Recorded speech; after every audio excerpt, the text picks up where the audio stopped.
नमस्कार। क्या कोई आरोपी यह कह सकता है कि मैं या मेरा वकील जज के सामने पेश नहीं होंगे? आइए इस सवाल को समझते हैं जस्टिस सुवर्णा कांता शर्मा और दिल्ली के पूर्व मुख्यमंत्री श्री अरविंद केजरीवाल के बीच चल रहे मौजूदा विवाद के संदर्भ में। तो आइए सबसे पहले समझते हैं कि यह मामला शुरू कहां से हुआ। तो हुआ होता यूं है कि दिल्ली में एक नई एक्सरसाइज पॉलिसी लागू की जाती है 21-22 की। और इसी पॉलिसी जो नवंबर 2021 में लागू की जाती है, इस पॉलिसी पे कुछ गंभीर सवाल खड़े हुए।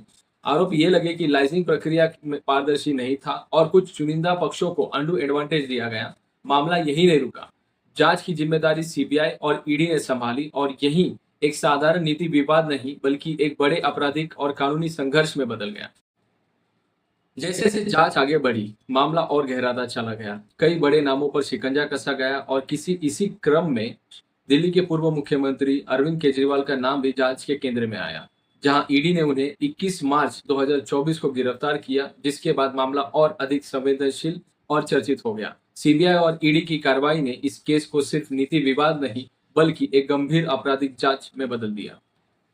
जब ये मामला ट्रायल कोर्ट पहुंचा 27 फरवरी 2026 को, दिल्ली की अदालत ने अरविंद केजरीवाल, मनीष सिसोदिया और 21 अन्य लोगों को सीबीआई के कथित लीकर पॉलिसी स्कैम मामले में बड़ी राहत दी और उन्हें डिस्चार्ज कर दिया।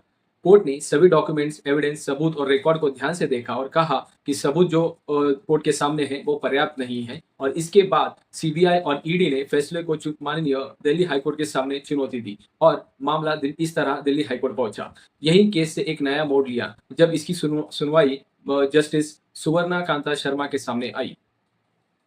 अब दिल्ली हाई कोर्ट ने रिक्यूजल की मांग को खारिज कर दिया। यह मांग तब की जाती है जब किसी आरोपी को यह लगे कि यहाँ पे कॉन्फ्लिक्ट ऑफ इंटरेस्ट है और जज को इस मामले से अलग हो जाना चाहिए। कोर्ट का यह कहना था कि केवल आशंका या असहमति के आधार पर जज को बदला नहीं जा सकता और इसके लिए एक ठोस और स्पष्ट कारण होना जरूरी है। वहीं अरविंद केजरीवाल ने अपनी ओर से यह कहा कि उन्हें निष्पक्ष सुनवाई को लेकर संदेह है और इसलिए उन्होंने बहुत सारे कारण भी दिए थे और इसके लिए उन्होंने कहा कि जज को इस केस से अलग हो जाना चाहिए।